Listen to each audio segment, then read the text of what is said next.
बिस्मिल्लाहिर्रहमानिर्रहीम। अस्सलाम वालेकुम। आप देख रहे हैं डीडीपी एनालिटिका। आज हम बात करेंगे उसी 1971 की जंग के कैरेक्टर्स के बारे में, यानी वो किरदार जिन्होंने के मशरक़ी पाकिस्तान को बांग्लादेश कन्वर्ट करने में एक बड़ा ख़ास पिवटल या सेंट्रल रोल अदा किया। इससे पहले हम दो कैरेक्टर्स की बात कर चुके हैं, जिसमें जनरल याहिया ख़ान और मुजीबुर रहमान, और अब आज हम बात करेंगे इंदिरा गांधी, मिसेस इंदिरा गांधी, जो कि भारत की तीसरी वज़ीर आज़म थी। उनसे पहले दो वज़ीर आज़म, उनके वालिद पंडित जवाहरलाल नेहरू और लाल बहादुर शास्त्री गुजर चुके थे। ये पहली खातून वज़ीर आज़म थी। जवाहरलाल नेहरू की बेटी होने के नाते इनकी तरबियत वगैरह तो लाजमन वालिद के ज़ेर साया हुई, क्योंकि वो इनको हर जगह साथ साथ लिए फिरते थे। लेकिन ये बड़े लंबे अरसे तक प्राइम मिनिस्टर रही। इन्होंने जनवरी 1966 यानी 1965 की जंग, जो कि भारत हार गया और ख़ासी उसमें उनको ज़िल्लत उठानी पड़ी, 1966 में जनवरी में, क्योंकि आपको याद होगा कि उस वक़्त लाल बहादुर शास्त्री का इंतकाल हो गया था, इनके वज़ीर आज़म का।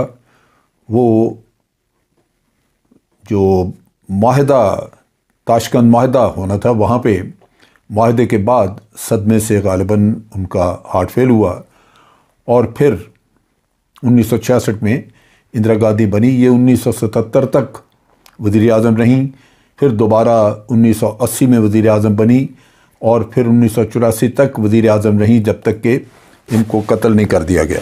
1971 में इंदिरा गांधी ने डायरेक्टली इंटरवीन किया इस कॉन्फ्लिक्ट में, जो कि हमारा एक अंदरूनी मामला था, एक सिविल वॉर थी या जो भी था, एक लॉ एंड ऑर्डर की कैफियत थी ईस्ट पाकिस्तान में। उसमें डायरेक्ट इस कॉन्फ्लिक्ट में इन्होंने इंटरवीन किया। और इससे पहले इन्होंने सोवियत यूनियन के साथ एक एग्रीमेंट साइन किया अगस्त में, जिसके तहत सोवियत यूनियन, जो कि उस वक़्त दुनिया की दूसरी सुपर पावर थी, उन्होंने जंग में इनको साथ देने का या इनको पूरी तरह असिस्ट करने का एग्रीमेंट किया या वादा किया। उन्हीं दिनों अप्रैल में एक कैबिनेट मीटिंग हो रही थी, जिसमें कि प्राइम मिनिस्टर इंदिरा गांधी ने जनरल सैम, उस वक्त जनरल थे जनरल सैम मानेकशॉ, उनसे कहा कि आप तैयार हैं जंग में जाने के लिए। ये उस वक्त हुआ जबकि मार्च में पाकिस्तान आर्मी ने लॉ एंड ऑर्डर रेस्टोर करने के लिए, जो कि बंगालीज वहाँ पे उन्होंने बगावत कर दी और मगरबी पाकिस्तान के लोगों को कत्ल करना शुरू किया। उसमें जो मिलिट्री यूनिट्स थी, उनमें भी जो मगरबी पाकिस्तान के जवानी ऑफिसर्स थे, उनको कत्ल किया, उनकी औरतें उठाईं। तो इन हालात में यहाँ से जब पाकिस्तान आर्मी ने एक्शन किया मार्च में, तो फिर वहाँ से रेफ्यूजीज़ लोग भागना शुरू हुए, बंगालीज़।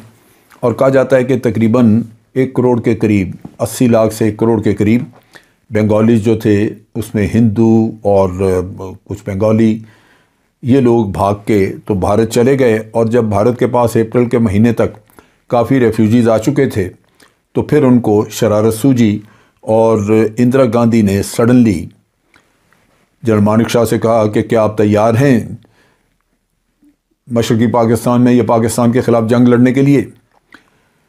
उन्होंने, सैम मानेकशॉ ने कहा कि मैं गारंटी देता हूँ फ़तह की, लेकिन शर्त यह है कि ये सारा कॉन्फ्लिक्ट मुझे इजाज़त दे दी जाए कि मैं ख़ुद उसको हैंडल करूँ, यानी मिलिट्री साइड, उसकी प्लानिंग करूँ, और जिस तरह भी मैं जिन भी टर्म्स पे मैं लड़ना चाहूँ, मुझे उसकी खुली छुट्टी होनी चाहिए।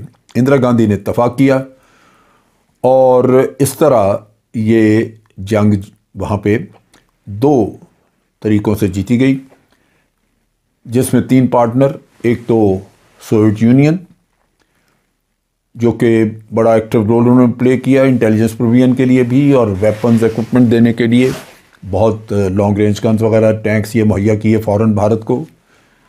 उसके साथ साथ मुक्ति बानी मुक्तिबानी 2 से 2.5 लाख मुक्तिबानी तैयार की गई। 2 नाम थे उनके मुख्तलिफ, और रिकनी बानी और मुक्तिबानी, और इन्होंने सैबोटाज और पीछे जाके हमले और उसके साथ साथ अंदरूनी तौर पे मुख्तलिफ महकमों में जो बंगाली लोग थे उनसे बगावत वगैरह करवाई। ये काम चल रहा था। और इधर से भारत ने शुरू से ही, यानी आप कह लीजिए कि नवंबर के आखिर में ही हमले का काम शुरू कर दिया। यानी उन्होंने ये जो मुक्तिबानी थी इनके साथ मिल के तो टीमें इकट्ठी बना के तो हमले शुरू कर दिए। 16 दिसंबर तक सूरत हाल आपको जैसे पता है कि ये वाज़े हो गई, और फिर उसके बाद बांग्लादेश बन गया 16 दिसंबर ऑनवर्ड। और पाकिस्तान आर्मी और वहाँ पे जितने भी मशरक़ी पाकिस्तान में, मगरबी पाकिस्तान के जितने भी सिविलियन लोग थे, मुख्तलिफ महकमों में, रेलवेज़ में थे, पुलिस में थे, उस वक़्त वो उनके जो डैम्स वगैरह बने थे उनमें लोग मौजूद थे, बैंकों में थे। ये सब लोग जो थे इनको वहाँ से राउंड अप किया गया, और उनकी तादाद तकरीबन कोई 60,000 के करीब थी। टोटल मिला के 93,000 लोग थे, जिनमें 60,000 के करीब सिविलियन और 30,000 या 31,000 के करीब आर्म फोर्सेस के लोग थे। उसमें आर्मी, एयरफोर्स और नेवी। एयरफोर्स की तादाद बड़ी थोड़ी थी, नेवी भी बहुत थोड़ी थी, और जो एयरफोर्स थी उसके वैसे भी एक स्क्वाड्रन वहाँ रखा हुआ था, और उस स्क्वाड्रन में से भी जहाज़ वक्त के साथ साथ कुछ ख़राब हो गए, या आप कह लीजिए कि आउट ऑफ सर्विस थे, तो ले दे के थोड़ा सा वहाँ पे एयर एलिमेंट था, उसको इस्तेमाल किया गया। बहरहाल ये सारे लोग मिला के तो इनको भेज दिया गया, भारत भेज दिया गया कैदी बना के। उसके बाद भारत ने लगातार, आपने देखा कि मशरक़ी पाकिस्तान जो कि बांग्लादेश बन चुका था, उनके साथ बड़े करीबी ताल्लुकात बिल्ड किए। और लाजमी बात है कि शुरू में वहाँ पे मुजीबुर रहमान वगैरह थे जो कि इस मामले में शुक्रगुजार थे कि भारत ने उनकी मदद की है और उनके लिए जंग लड़ी है, तो इस लिहाज से उनका ताल्लुक़ ज़्यादा था। और उसका ग्रेजुअली असर फेड आउट हुआ। बाद में जो हुकूमतें आईं उन्होंने पसंद नहीं किया। आवाम में भी ये एक मैसेज गया कि ये क्या है कि ठीक है मदद की भारत ने, लेकिन उसके बाद ये मतलब नहीं है कि हम भारत के ग़ुलाम बन जाएं। लिहाजा बड़ा रिएक्शन था, और उस रिएक्शन की वजह से मुजीबुर रहमान को भी कत्ल बुनियादी तौर पे इसी वजह से किया गया। लेकिन फिर जब उनकी बेटी अब हसीना वाजद वहाँ पे हुकूमत में आ गई, तो आज बांग्लादेश भारत की एक क्लाइंट स्टेट के तौर पे है। बांग्लादेश यहाँ साउथ एशिया में अपनी पॉलिसीज़ इंडिपेंडेंट नहीं रख सकता। अगर सार्क की कोई मीटिंग हो रही है और भारत ने कहा कि आप नहीं जाएंगे, तो बेचारे नहीं जाएंगे। वो अपने बेशक मफादात उनके हों, लेकिन चूँकि वो फ़ैसला साजी में ख़ुद मुख्तार नहीं हैं, नतीजा ये कि तो इस तरह वहाँ पे भारत का असर रसूख वहाँ पे मौजूद है। एक क्लाइंट स्टेट बन जाने के बाद अब उनके हर महकमे में हर जगह एक इन्फ्लुएंस है रॉ का, गालिबन उनके लोग भी मौजूद हैं, और आर्म फोर्सेस में ख़ास तौर पे। और इसका जो एक भयानक नतीजा है, जो कि इनके एक लेफ्टिनेंट जनरल जो कि सर्विस से रिटायर हुए, तो उन्होंने अपना एक आर्टिकल लिखा जिसमें उन्होंने लिखा कि हायर रैंक्स की प्रमोशंस जो हैं उनमें भी इंडियन इंटेलिजेंस का रोल है। अगर वो देखें कि कोई ऑफिसर थोड़े इंडिपेंडेंट सोच रखता है तो उसको प्रमोट नहीं होने देंगे। नतीजा ये कि ये प्रमोशंस भी सीनियर रैंक्स की ये भारत की खुशनुदी और भारत की मर्ज़ी के साथ होती हैं। इंदिरा गांधी एक बड़ी, आप कह लीजिए कि एक ज़हीन और कनिंग ख़ातून थी। उन्होंने उस वक़्त भी मौका परस्ती की कि एक मौका जो बना जहां पाकिस्तान के अपने कह लीजिए कि अवाम में एक इंतशार था या आपस में हमारी चपकलश थी, उस एक दुश्मन होते हुए उन्होंने उस मौके से पूरा फ़ायदा उठाया। लेकिन आगे भी वो ख़ातून मुख्तलिफ़ मौक़े ढूंढ रही थी कि पाकिस्तान को मज़ीद कैसे टुकड़े किया जाए। इसमें सबसे ज़्यादा जो ख़तरनाक मोड़ आया वो ये था कि ANP के या उस वक़्त नैब कहलाती थी, इनके लीडर थे खान अब्दुल वली ख़ान। और ख़ान अब्दुल वली ख़ान ने जाके इंदिरा गांधी को जाके कांटेक्ट किया और जो बात हुई गालिबन वो ये थी कि आपने बांग्लादेश तो बना दिया, अब मेहरबानी करके पख्तूनिस्तान भी बनवा दें। सो इंदिरा गांधी ने उससे प्रॉमिस किया, वादा किया कि बिल्कुल, और फिर इंदिरा गांधी ने उसकी मदद करनी शुरू की। नतीजा ये कि ये मदद का सिलसिला 1977 तक जारी रहा। मीटिंग्स जो थी वो स्वीडन में होती रहीं और मदद का सिलसिला ये जारी रहा। गालिबन पैसा वैसा मुहैया करते होंगे और भी अफ़गानिस्तान से जो भी सहूलत वो इनको दे सकते थे। और ये 1977 में जब एमरजेंसी के नतीजे में इंदिरा गांधी की हुकूमत ख़त्म हुई तो फिर ये सिलसिला रुका। उसके बाद फिर आपको याद होगा कि 1978 में भारत वैसे तकरीबन उसका इन्फ्लुएंस अफ़गानिस्तान में ख़त्म हो गया, क्योंकि वहाँ पे जहाज़ चल निकला सोवियत यूनियन के ख़िलाफ़, तो सोवियत यूनियन ख़ुद मुश्किल में आ गया और फिर वो जो इनका तावन था आपस में वो तकरीबन ख़त्म हो गया। ये इन्हीं चीज़ों की वजह से, और ख़ास तौर पे जो सोवियत यूनियन के साथ इंदिरा गांधी की बड़ी कुर्बत थी, इन्होंने भारत में उसके एक तरह के इत्तेहादी बन गए उनके, तो इस वजह से निक्सन खासी, उस ज़माने निक्सन थे प्रेसिडेंट अमेरिका के और हेनरी किसिंजर उनके सेक्रेटरी फॉरेन अफेयर्स थे। तो निक्सन बड़ा इस मामले में नफ़रत करते थे इंदिरा गांधी से कि इसने भारत को उसका सोवियत यूनियन का ग़ुलाम बना दिया। और कहा जाता है कि मुख्तलिफ कॉन्फ्रेंसेस वगैरह में जब जिक्र आता था तो निक्सन कभी तो इंदिरा गांधी को विच के नाम से याद करते थे या कभी क्लेवर फॉक्स कहते थे। ये इम्प्रेशन की वजह से, एक इम्प्रेशन वजह से। सो इंदिरा गांधी एक प्रिंसिपल एक्टर इस सारे खेल की 1971 की, बिल्कुल आप ये कह लीजिए कि नंबर 1 रोल इंदिरा गांधी का था। इनको कत्ल किया गया, इनको 1984 अक्टूबर में कत्ल किया गया, इनके अपने सिक्योरिटी गार्ड्स ने कत्ल किया।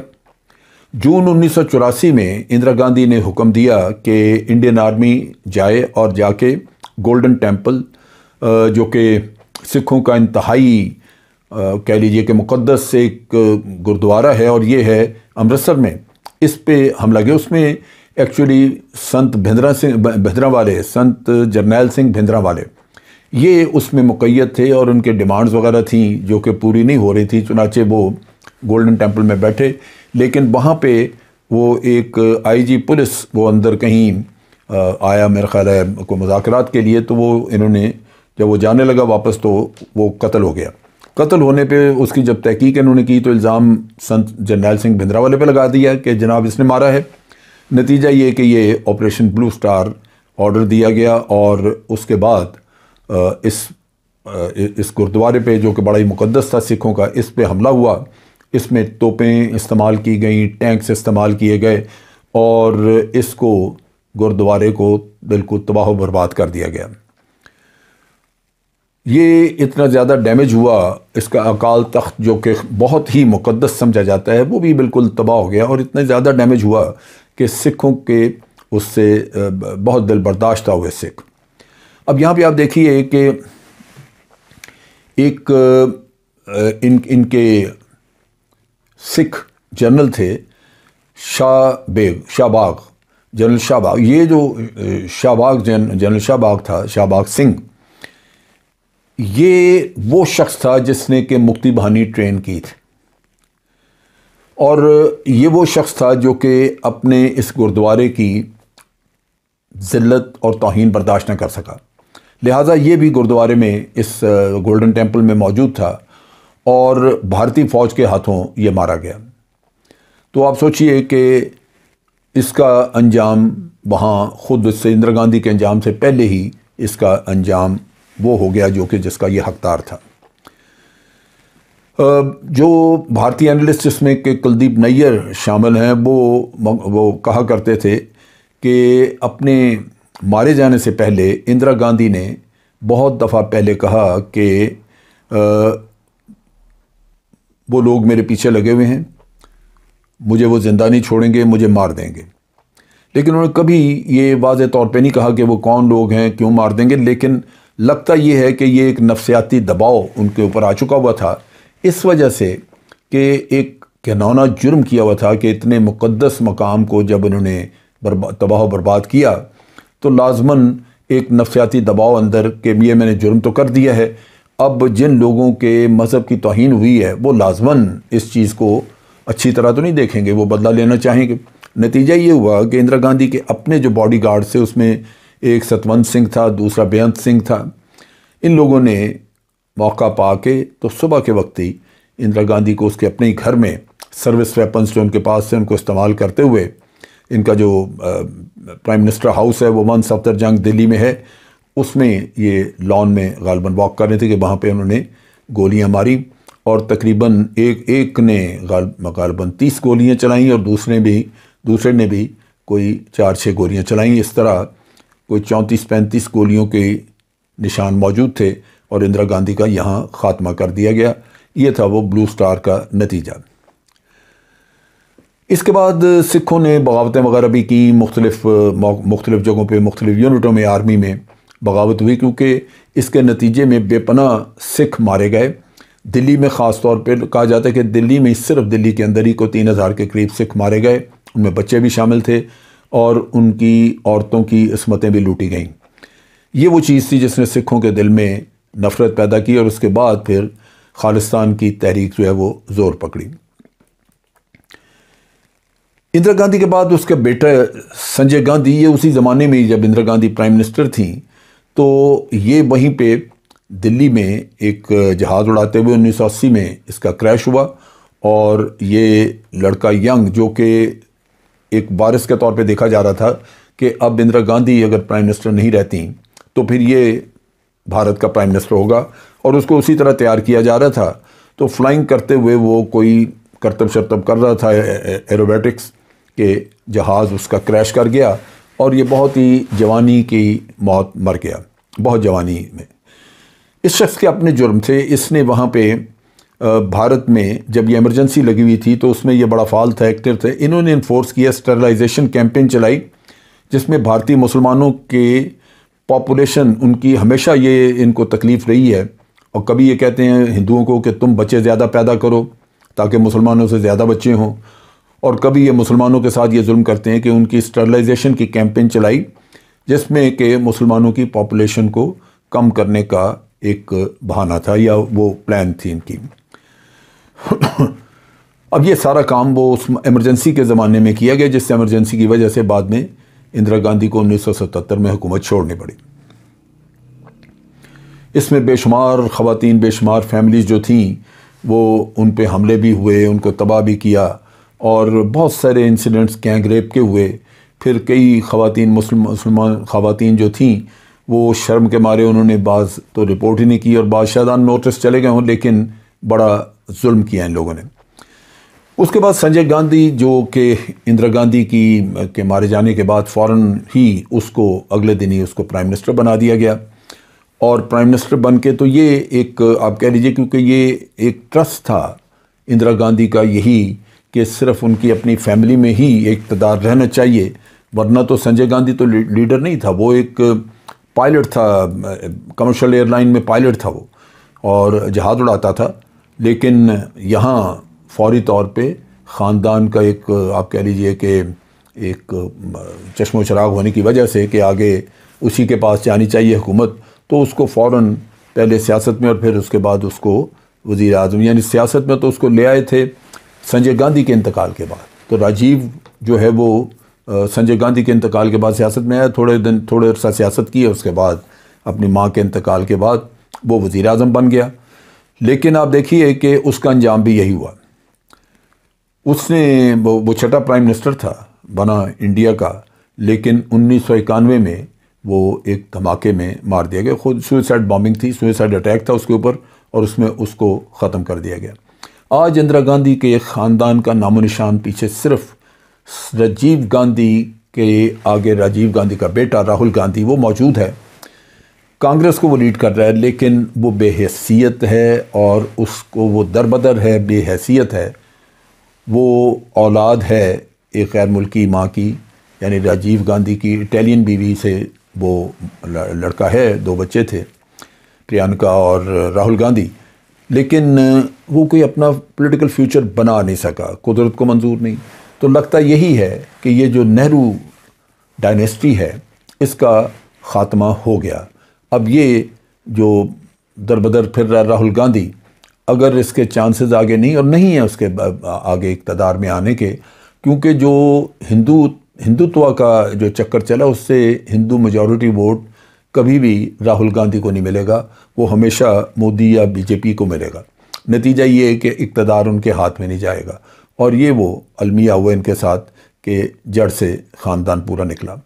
यही वो कुदरत का इंतकाम है जो हमें नज़र आता है कि ये किसी एक शख्स से नहीं, बल्कि उस पूरे ख़ानदान, उसकी नस्ल का सत्यानाश हो गया, नस्ल मार दी गई, और पीछे कोई उनका नामो निशान नहीं बचता कि आदमी ये कह सके कि इन लोगों में से अच्छा चलें जी, वो चले गए तो इनका कोई फ्यूचर है, वो नहीं। कुदरत का इंतकाम बहुत सख्त और बड़ा अजीब है, जो नज़र आता है कि ये एक जो घिनौना और इंतहाई खबीसाना काम किया गया बांग्लादेश बनाने का, उसका नतीजा इन सब लोगों ने भुगता। उसमें इंदिरा गांधी भी अपने पूरे ख़ानदान से फारिग हुई। आज के लिए इतना ही। अफ़वाज पाकिस्तान जिंदाबाद, पाकिस्तान पाइंदाबाद।